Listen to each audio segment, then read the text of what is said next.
तो फिलहाल इस चर्चा को आगे बढ़ा लेते हैं। दो खास मेहमान हमारे साथ जुड़ चुके हैं, उनका भी रुख कर लेते हैं। राम कुमार वर्मा भारतीय जनता पार्टी के प्रवक्ता हमारे साथ जुड़ चुके हैं, आपका स्वागत करता हूं। भीमराज जाखड़ हैं कांग्रेस नेता, आपका भी बहुत बहुत स्वागत करता हूं। राम कुमार जी, सबसे पहले आप ही के पास आऊंगा। जिस तरीके से अब चुनावी माहौल है और माहौल के साथ साथ लगातार बड़े नेताओं के जो दौरे हैं वो भी चल रहे हैं, प्रधानमंत्री नरेंद्र मोदी के साथ साथ शीर्ष नेतृत्व जो है भारतीय जनता पार्टी का राजस्थान पर नजर बनाया हुआ है, लेकिन दूसरी तरफ राहुल गांधी भी कल राजस्थान आ रहे हैं चुनावी सभाएं करने के लिए। पहली प्रतिक्रिया आपकी। पहले मैं आपको ये बताना चाहूंगा कि जिस तरह का पूरे भारत के अंदर जो एक उत्साह है माननीय नरेंद्र मोदी जी के व्यक्तित्व और उनका नेतृत्व, जो दूरदर्शी और सुदृढ़ नेतृत्व में जो 10 वर्ष में, पिछले 10 वर्ष में जो ऐतिहासिक कार्य हुए हैं, और उसमें सेवा, सुशासन और गरीब कल्याण, और उसमें राष्ट्र सर्वोपरि विकास केंद्र में, उसको देखते हुए जब माननीय नरेंद्र मोदी जी जब आते हैं प्रदेश में या किसी भी प्रदेश में, तो निश्चित है कि उसमें भारतीय जनता पार्टी के कार्यकर्ताओं का ही नहीं, लेकिन वो कांग्रेस के जो विपक्ष के लोग हैं वो भी सोचने के लिए मजबूर होते हैं कि हमें भी इस राष्ट्र के निर्माण में सहयोग करना चाहिए। और वो आज आप देख रहे हो किस तरह से भगदौड़ हो रही है।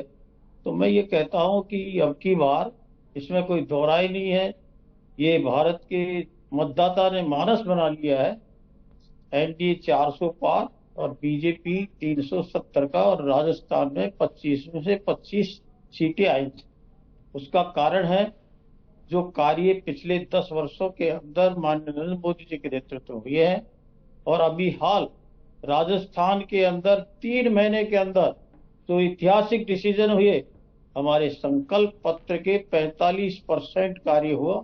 हमने वादा किया था, ये आते ही जो ईआरसीपी कांग्रेस के लोगों ने राजनीति का एक टूल बना लिया था, उसको आते ही हमने समझौता करके उसका काम शुरू हो गया है। 21 जिलों, 13 जिलों के बजाय 21 जिलों में, और छोटे मोटे यानी बांध भी सारे उससे जुड़ेंगे। जी। तो ईआरसीपी और पीकेसी, इसी तरह से एसआईटी का गठन करके आपने देखा जिस तरह पेपर लीक हुए, 17 लाख युवाओं के साथ न्याय हुआ, उसके साथ जस्टिस हो रहा है। 65 से अधिक लोग हैं अंदर जा चुके हैं। और आते ही हमने वादा किया था 450 में सिलेंडर चालू कर दिया है। और जिस तरह की बजरी माफिया इत्यादि, उस पर कार्रवाई प्रभावी ढंग से हुई है।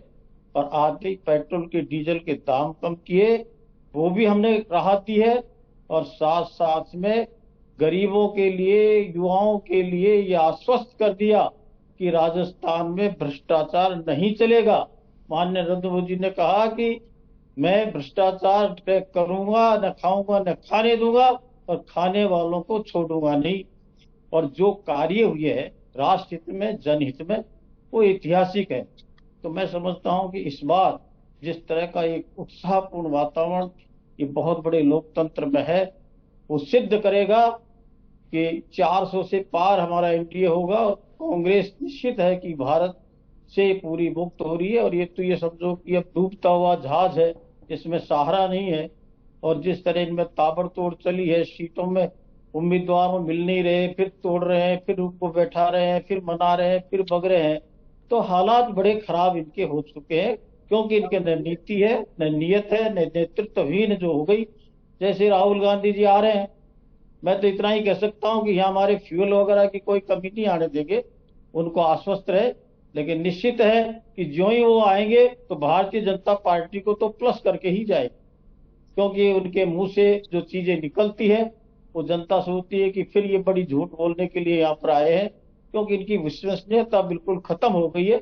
और माननीय नरेंद्र मोदी जी की विश्वसनीयता, भारतीय जनता पार्टी की विश्वसनीयता, उसके कार्यों से और उसके जो सांस्कृतिक मूल्यों के साथ में अति आधुनिक तरीकों से, वैज्ञानिक दृष्टि से जो कार्य देश के अंदर हुए हैं, अर्थव्यवस्था को 5वें नंबर पर ला देना, आने वाले समय में मोदी जी की तीसरी बार प्रधानमंत्री बनने की गारंटी का मतलब है कि हमारी अर्थव्यवस्था तीसरे नंबर पर आने की गारंटी। ठीक है, अब तो इसका मैं जवाब लेते समझता हैं। हूँ कि ये भीमराज जाखड़ बहुत साहब सारे। लगातार बने हुए, तुरंत लौट रहा हूं आपके पास राम कुमार जी। भीमराज जी लगातार जी, बने हुए हैं, काफी देर से सुन भी रहे थे आपको।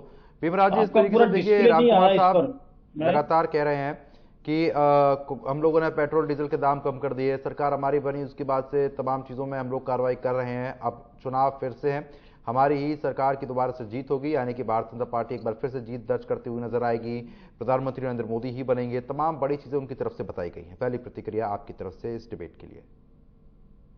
बिल्कुल, मैं एक कहो तो एक शायर सुना दूं आपको। नहीं, बिल्कुल। कब मुझे जालिम का तरफदार नहीं लिख सकते, कम से कम वो मुझे लाचार नहीं लिख सकते, जान हथेली पे लिए बोल रहा हूं मैं, उसको इस देश के अखबार नहीं लिख सकते। जो मैं सच कह रहा हूं उस सच को सच सुनिए। मैं बड़े सीनियर है राम कुमार जी और कदावर नेता भी रहे हैं। अभी सेवा सुशासन और गरीब कल्याण कह रहे थे, तो मैं उनसे पूछना चाहता हूं कि आपकी सरकार है तो आपने 10 करोड़ 73 लाख नरेगा मजदूरों को क्यों बाहर निकाला? तब आपको गरीब कल्याण कहां दिख गया? नरेंद्र मोदी तो यही थे और आपके प्रधानमंत्री थे। और नरेगा के अंदर मनरेगा स्कीम भी केंद्र सरकार की, आधार कार्ड भी केंद्र सरकार का और बैंकिंग सेक्टर भी केंद्र सरकार का। आखिर उनकी गलती क्या थी? क्या गरीब कल्याण यही है? वो बोल रहे थे घोषणा पत्र। तो मैं उनसे पूछना चाहता हूं कि आपकी बीजेपी की पार्टी ने और 2023 के विधानसभा चुनाव में यह घोषणा की थी कि किसानों की गेहूं हम 2800 रुपए प्रति क्विंटल खरीदेंगे, आज मंडियों में 2400 रुपए खरीदी जा रही है। क्या यही आपका घोषणा पत्र है? क्या आपका यही घोषणा पत्र? आप बोले हम 450 सिलेंडर बांटेंगे, 450 रुपए में। कांग्रेस 76 लाख लोगों को सिलेंडर बांट रही थी, आपकी सरकार 72,83,000 लोगों को सिलेंडर दे रही है, उसमें 5,94,000 पेंडिंग है। ये पढ़ लेना और तैयारी करके आना। दूसरा कह रही थी युवाओं के लिए कह रहे थे, मैं पूछना चाहता हूं कि 25 लाख सीटें खाली है केंद्र सरकार के अधीन, और केंद्र सरकार के अधीन जो संस्था है उनमें उन सीटों को भरिए। यदि युवाओं का इतना ख्याल है आपको तो आप जुमले मत फेंकिए, क्योंकि मोदी की गारंटी एक जुमला हो गई है। जो अग्निवीर स्कीम है, जो युवाओं के पीठ में छुरा घोंपा गया, जिन युवाओं का नंबर आ गया था, वो उनके साथ आपने धोखा किया। क्या आपके युवाओं के साथ ये हैं? दूसरी बजरी माफिया की बात कर रहे थे, मैं आपको बात बताता हूं राम कुमार जी, यदि मेरे सुन रहे हैं तो तारीख भी नोट कर लेना। 22 अगस्त 2022, राम कुमार जी तारीख याद रखना, का केंद्रीय मंत्री धर्मेंद्र प्रधान, मेघराज सिंह और राजेंद्र राठौड़ ऑस्ट्रेलिया दौरे पे जाते हैं। और जब मेघराज सिंह मैं सुन रहा हूं, मैंने नहीं, मैं बिल्कुल सुन रहा, मैं आप सुनिए। ईडी छापा मारती है मेघराज सिंह के। आप ये बताइए राजेंद्र राठौड़ 22 अगस्त 2022 की फेसबुक की फोटो डिलीट क्यों कर रहे हैं? आप दिखाइए जनता को कि मैं साथ था। तो मैं राजेंद्र राठौड़ के छापा क्यों नहीं पड़ता? फिर पढ़ना चाहिए था ना। दूसरी बात कहता हूं, आश्वासित कर रहे हो, कौन से किसको आश्वासित कर रहे हो? जनता तो आपको देख रही है। आज कल की अखबार है राम कुमार जी, आप जनप्रतिनिधि रहे हो। केंद्र सरकार ने केंद्रीय विद्यालय के स्कूलों के जो 40 सीटें होती थी हर कक्षा में, उसमें 8 सीटें घटा दी है। और ये पॉलिसी और लाई है कि जो कॉर्पोरेट सेक्टर के कर्मचारी हैं, कोई बैंकिंग सेक्टर का है, कोई आईटी सेक्टर का है, कोई इंडस्ट्रीज है, उनके यदि ट्रांसफर हो जाता है तो उनकी हम पॉलिसी बंद कर रहे हैं। तो आप कौन सी तरफ ले जा रहे हो? शिक्षा को भी आप खत्म करने पर चल रहे हो। दूसरी चीज और बता देता हूं, आप पेट्रोल डीजल की बात कर रहे थे, मैं आपको एक पॉलिसी बता देता हूं। पहले आपको एजुकेशन वाली बता देता हूं कि कागज की कीमतों में 33% की कमी हुई है, और जबकि स्टेशनरी 1.5 गुना महंगी हो गई है। आप शिक्षा को तो बख्श दीजिए, क्या इसको भी करोगे? और पेट्रोल डीजल की बात कर रहे हो, अंतिम बार पेट्रोल डीजल की कीमत 22 मई 2022 को तय हुई थी, और कच्चे तेल की कीमत $115 प्रति डॉलर थी। आप जब 9 फरवरी 2024 को कच्चा तेल $81.55 प्रति बैरल था, तो केंद्र सरकार ने घटाया क्यों नहीं इस बात को? और जबकि केंद्र सरकार की पॉलिसी है राम कुमार जी, आप ध्यान से सुन लेना, 16 जून 2017 को कंपनियों का केंद्र सरकार ने घटाया, लेकिन आपने सबसे ज्यादा टैक्स लगाया। कुछ नहीं, आप उसको भूल जाओ, आप सच्चाई पाओ। मुख्यमंत्री को आप हिंदुस्तान के अंदर जो राज्यों में सबसे अधिक टैक्स लगाया वो किसने लगाया? पैसे मत उड़ाइए। और हमारी सरकार आते ही केंद्र सरकार ने कब किया, हमने भी किया। लुटेरों की सरकार। आप ये देखो, आप अभी ये झूठे बदोले और जिस तरह के राम कुमार जी पहले पूरी सुन लीजिए मेरी। मैं सही बात बता रहा हूँ, मैंने सुन रहा हूँ, लेकिन अब आप मेरे से एक सेकंड तक बता रहा हूँ। मैं आपको सही बात बता रहा हूँ, मैं वाकायदा कह रहा हूँ, तारीख नोट कर लीजिए। फर्क मिले तो आप मुझे कभी भी कह सकते हैं, कभी डिबेट मिले तब कह सकते हैं। 16 जून 2017 कंपनियों ने तेल की कीमतें अंतर्राष्ट्रीय बाजार के अनुसार प्रतिदिन निर्धारित करने की पॉलिसी की थी, और पिछले 18 महीने से कहां गई कंपनियां? जब कच्चा तेल 18 महीने $50 सस्ता तो करो ना। मैं आपकी पॉलिसी गिना रहा हूं, आप अपनी बात पे कायम करिए, कायम तो रही है। और दूसरी बात मैं और कहना चाहता हूं, अभी तक उन बातों पर कार्रवाई नहीं हुई है। ईडी इतनी छापेमारी कर रही है कि नोटबंदी के तहत एक महेश शाह जो 13,860 करोड़ का आरोपी पकड़ा गया, उस पर कार्रवाई कभी नहीं हुई। रुचि सोया को क्यों बेचा गया, उस पे ईडी कार्रवाई की। आप तो पूरे आंकड़े लिख के लेके आए हैं, जिस तरीके से मैंने भी आपको बड़ी गौर से सुना। मैं बिल्कुल आंकड़ों की बात कर रहा हूँ, मैं तारीखें फिर बता रहा हूँ राम कुमार जी। तारीख तो सुन ली ना राम कुमार जी ने, लिख लेना। राम कुमार जी तारीख सुन ली आपने? मैं बिल्कुल आंकड़ों भीमराज जी तारीख सुन ली जवाब नहीं मिलेगा भीमराज जी। मैं एक सेकंड दूंगा राम कुमार भाई जी, एक सेकंड। मैं आपको कह रहा हूँ जो तारीखें नोट कर लेना और आप जवाब दे। नहीं यार, परमिशन लिया आपसे, ऐसी क्या बात कर रहे हो? आप सीनियर हो, छोटे भाई को दोगे नहीं क्या परमिशन? आप तो बोलते जाओ। नहीं बोल, नहीं आदत पड़ गई है। नहीं प्रोटोकॉल आपसे नहीं सुनने, नहीं आपसे पूछ के बोल रहा हूँ और पूछ के बोल रहा हूँ, आपका टाइम लिया। मैं ये कह रहा हूँ जो तारीखें बताई है ईडी और सीबीआई का, ये तो उसका भी करना चाहिए। और मैं आपको कह रहा हूँ कि जो वादे किए हैं, मैं आपको आज कह रहा हूँ, पिछले साल सरसों 7,000 रुपए बिक रही थी भाई साहब, अब 4,500 रुपए बिक रही है मार्केट में। आप कुछ कीजिए ना। और जबकि एमएसपी 5500 रुपए है, तो बाजार कहां गया? कंट्रोल कीजिए ना।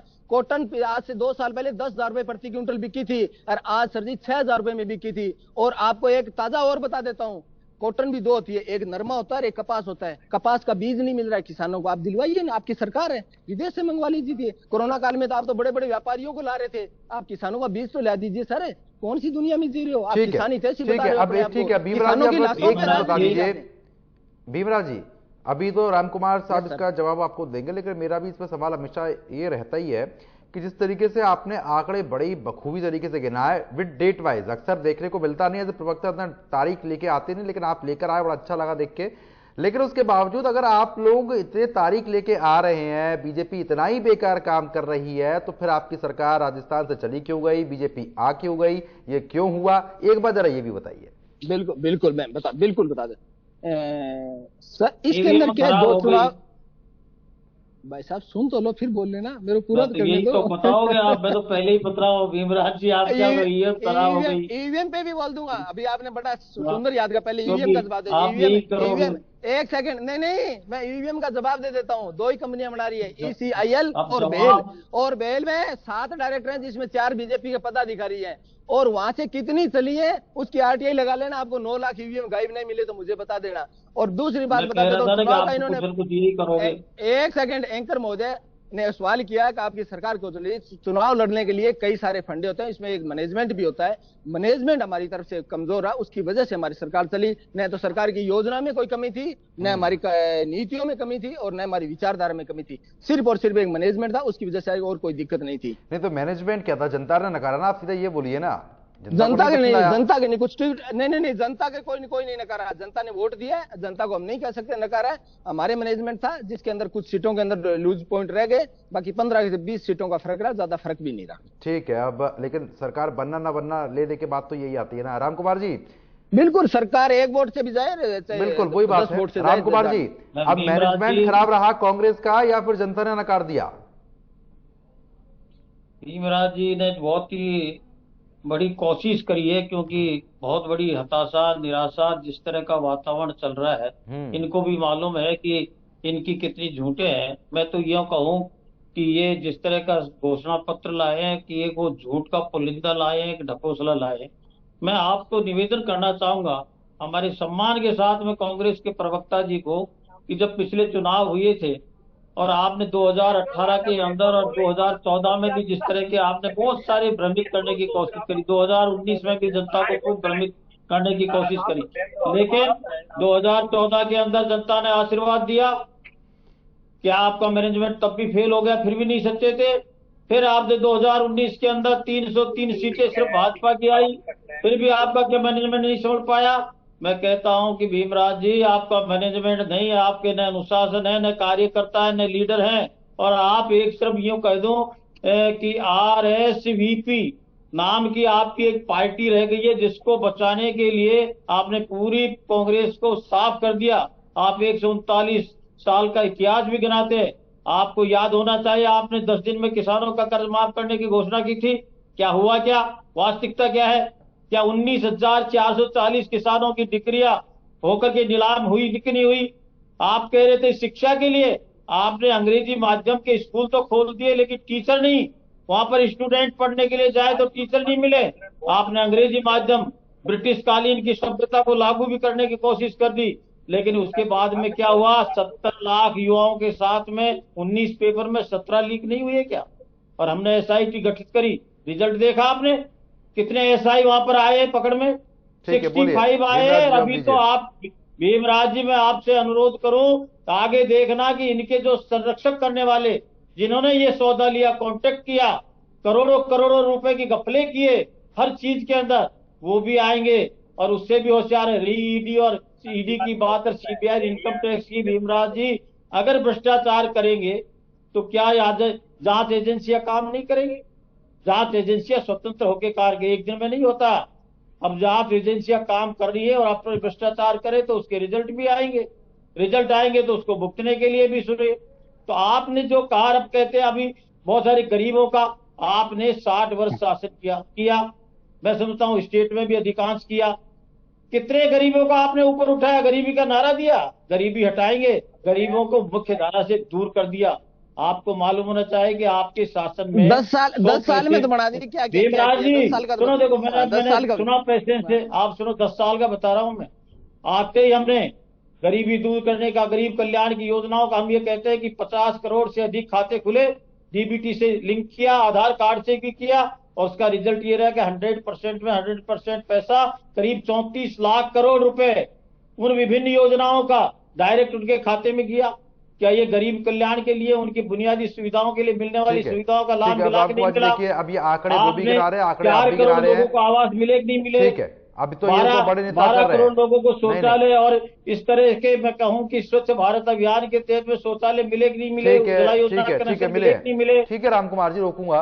अब देखिए तो ये मैं ये तमाम, कहना चाहता हूं भीमराज जी, आज जनता ने जो माहौल है, आपके जो किस तरह का कुशासन, भ्रष्टाचार, जंगल राज राजस्थान में रहा, और उस अपराधीकरण रहा।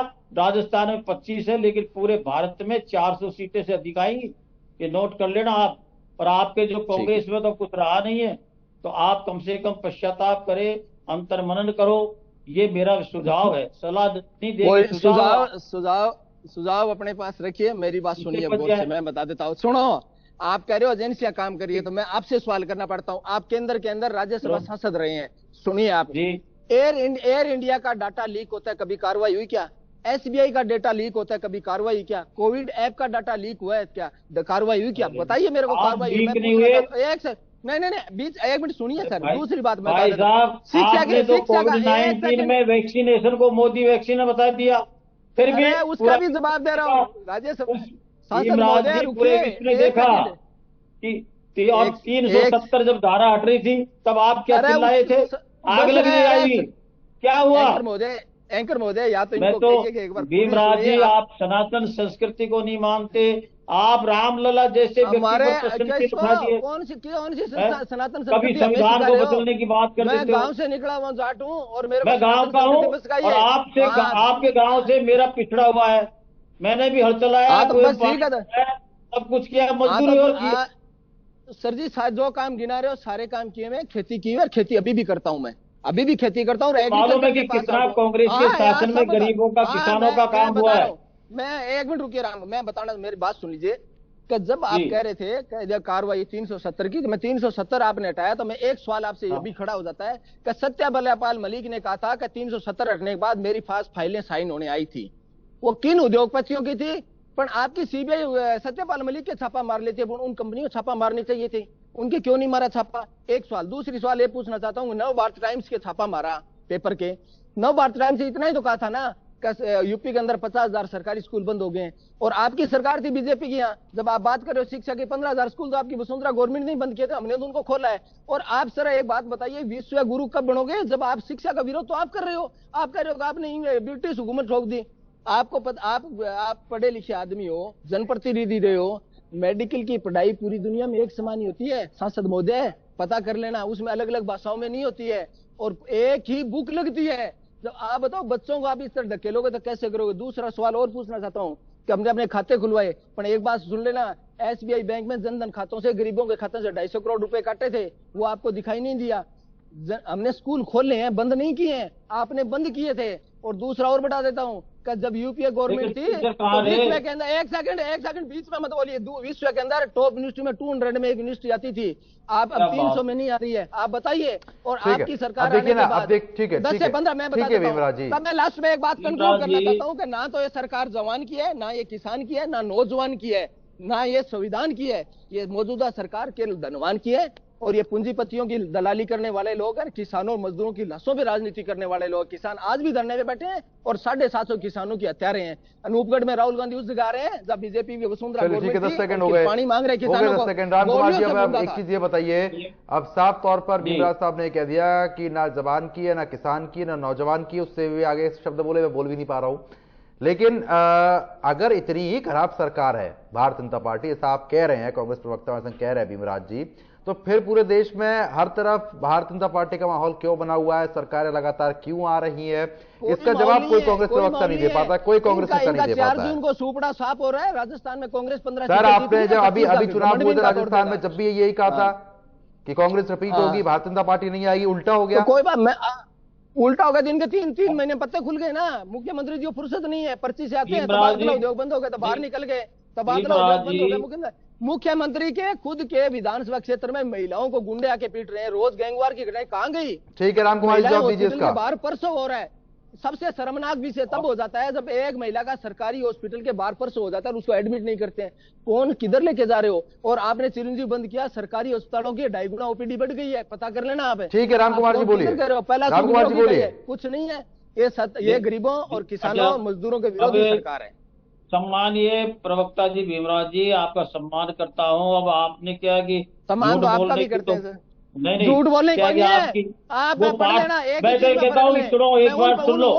आपने सरकार दिया झूठ, आप बोल रहे हो, आपके नेता बोल रहे हैं, आपकी पार्टी बोल रही है। मैं आपको कह देता हूँ, अभी आप जो चिल्ला करके बोले 10 दिन में कर्जमाफ करेंगे, 3500 रुपए हर युवाओं को देंगे, कहा नहीं कहा था? मैंने आपने कहा नहीं कहा?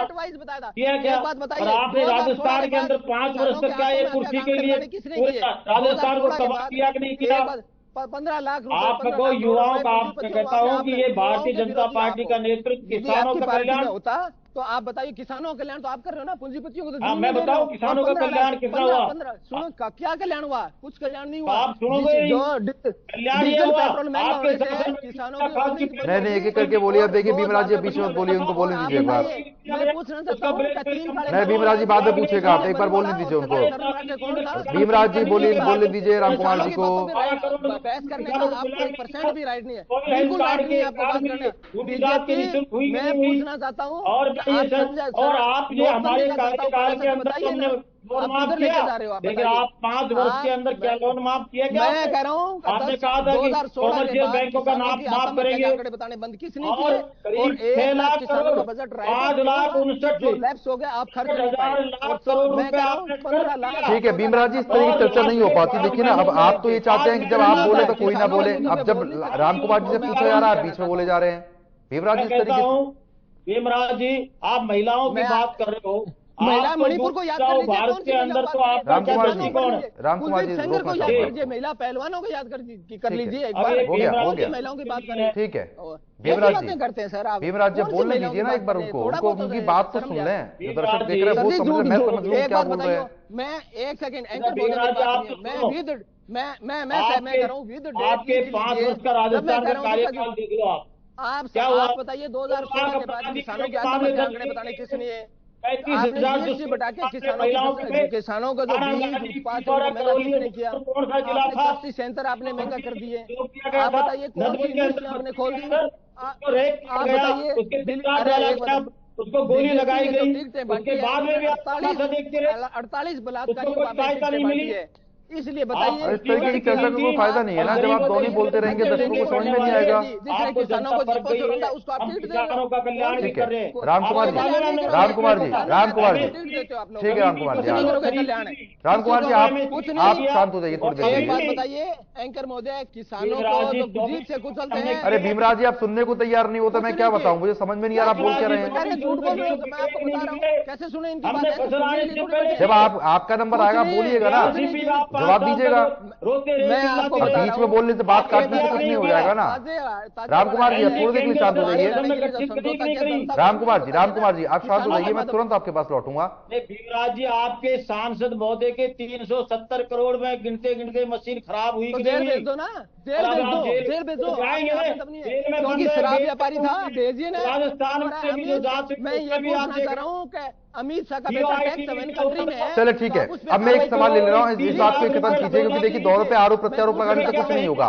अब जब चुनाव होंगे, जब रिजल्ट सामने आएगा, समझ में आ जाएगा कि स्थिति क्या बनी मैं है। आपके पूछना चाहता हूँ कि अब इसने ऐसे किया, उसने ऐसे किया, जनता देख रही है ना कौन क्या कर रहा है। गुजराती है। लेकिन भीमराज जी, आप एक चीज का जवाब दे दीजिए बस, जितने आपने बड़े बड़े आरोप लगा दिए उसका बस एक जवाब दे दीजिए मुझे। मैं पूछना चाहता हूँ कि कितने गुजराती लोन लेके विदेश भागे, उनका डाटा जनता के सामने रख दीजिए। और जो महेश शाह ईडी कार्रवाई क्यों नहीं की, रुचि सोया को क्यों बेचा गया हेमा मालिनी को, बताइए ना। नहीं, अगर ईडी गलत कार्रवाई कर रही है तो कोर्ट में क्यों नहीं जा रहे हैं आप लोग? कहाँ कर रही है ईडी कार्रवाई, कौन सी कार्रवाई कर दी? मैं यही तो पूछना चाह रहा हूँ ना भीमराज जी, बॉन्ड को ले लीजिए। अगर ईडी सीबीआई कोई कार्रवाई कर रही है, गलत कर रही है, तो कोर्ट में जाए। कहाँ कर रही है कार्रवाई, कौन सी कार्रवाई कर रही है? इलेक्ट्रॉनिक एक वसूली एजेंसी का काम कर रही है और इसके अलावा कुछ नहीं है। और जैसे जैसे चुनाव आएगा, आचार संहिता के अंदर कोई एजेंसी, ठीक है, मैं भी लगातार बोलना शुरू कर दे रहा हूँ। कर रही है। आप मैं पूछना चाहता हूँ, आइन को कारोबार करोगे? कैसे सुनो आपकी बात कर रहे हो, झूठ बोल रहे हैं, आप सच्चाई बोल रहे हो। भीमराज जी की आवाज नीचे कर दीजिए, शट डाउन कीजिए भीमराज जी का। और आप सच्चाई सुनने की क्षमता रखिए। राजनीति तुष्टिकरण भ्रष्टाचारी आप हो और परिवार के पार्टी है और भ्रष्टाचार में पैदा हुए आप जैसे नेता है जो मानने को चाह रहे हैं।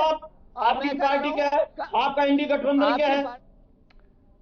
एक काम करते हैं, नहीं, अब इस तरीके से चर्चा करने का फायदा नहीं है। अब देखिए दोनों की आवाज डाउन हो गई, अब पीसीआर ने दोनों की आवाज डाउन कर दी। एक ही फेडर पे आप दोनों लोग हैं, दोनों की आवाज नीचे करनी पड़ जाएगी। छापा मारा आप को बीजेपी में पिछले दिनों में आप आम आदमी पार्टी के भ्रष्टाचार की आप बोल रहे थे, मकवाना। ठीक है राम कुमार जी, राम कुमार जी मैं रोक रहा हूँ आपको। राम कुमार जी आप रुक जाइए, राम कुमार जी आप रुक जाइए, ठीक है राम कुमार जी आप रुक जाइए। राम कुमार जी मैं लौटूंगा आपके पास। राम कुमार जी आप रुक जाइए, राम कुमार जी रोकूंगा आपको, राम कुमार जी रोकूंगा, मजबूरी में आवाज फिर डाउन करवानी पड़ेगी। राम कुमार जी आप रुक जाइए। अरे भीमराज जी, आप क्या इन्फ्लेशन रेट क्या? मैं ये पूछ रहा हूँ झूठ बोल रहे हैं क्या? आप तो छोड़ो तो सही, आप बताइए ना। आप तो वार्षिक का धरातल पर सुनो। आप कहना चाहता हूँ कि नोटबंदी की बात करो, आप जनता को बताइए ना आप कितने का लॉस हुआ, आप किन किन का पैसा है, कौन किन का। आप भीमराज 7 मिनट हो गया, फोन स्टॉप बोल रहे हैं, आपने टेंडर दिया, कोई फायदा नहीं है उस चर्चा का। मैं आपसे पूछ रहा हूँ, दर्शक समझ ही ना पाए कि हो क्या रहा है। ये तो अब आप मन गढ़ंत, आप कुछ भी कह दे, आप प्रधानमंत्री जी को गाली निकाल देते हैं, बोल देते हैं, आप क्या क्या नहीं बोलते। लेकिन जितना ठीक है राम कुमार जी मैं रोकूंगा, राम कुमार जी रोकूंगा आपको, रोकूंगा राम कुमार जी रोक रहा हूँ। और इनकी बौखलाहट बताइए, थोड़ा सा शांत करो। अरे आप तो शांत हो जाइए ना, वो शांत हो जाएंगे, मैं रोक दूंगा, वो तो सुन ही नहीं रहे मेरी बात। तो शांत तो अब क्या करोगे, बोलते हुए नहीं रुक रहे। अब मेरी बात नहीं सुन रहे वो राम कुमार जी, मैं क्या बोलूं उनसे। भीमराज जी आप कंटिन्यू बोल रहे हैं, आप रुक ही नहीं रहे हैं। सर जी ये कह रहे हैं, अरे अगर वो कुछ गलत बोल रहे हो तो जब आपका नंबर आएगा जवाब दीजिएगा ना आप। मैं कम मरक कर रहा हूँ। सर जी एक बात बताइए, मैं डेट वाइज बता रहा हूँ, विद पॉइंट बता रहा हूँ कि ये तारीख नोट कर लीजिए, फिर भी करें आप झूठ बोल रहे हैं। अरे वो झूठ क्या बोल रहे हैं, आप अपनी बात बोल रहे हैं, वो अपनी बात बोल रहे हैं, झूठ तो है ही नहीं है। मेरा सवाल था, आप ले देके सवाल का जवाब आपने दिया नहीं, आप सीधा राम कुमार जी के पास पहुंच गए। अब देखिए छत्तीसगढ़ में आपकी सरकार गई, आपको जवाब देके छत्तीसगढ़ में आपकी सरकार गई, राजस्थान से आपकी सरकार गई, दोनों में 2 जगह से आपकी सरकार चली गई।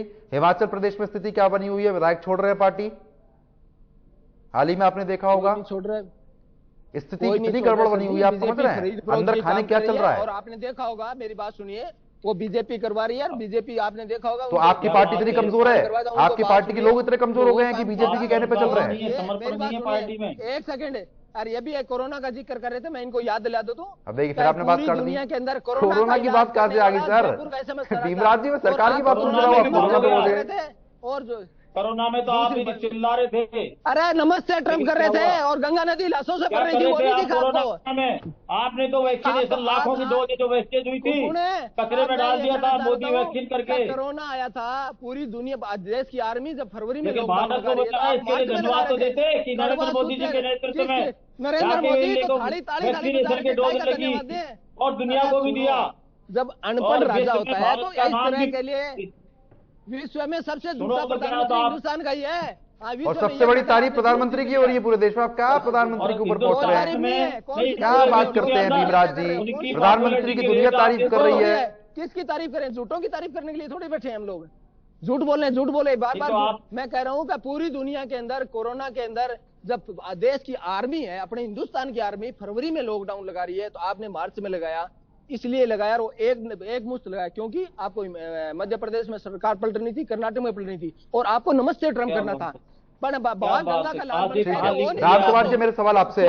राम कुमार जी एक सवाल मैं आपसे लूंगा। अब देखिए, आरोप प्रत्यारोप से कुछ नहीं होता है।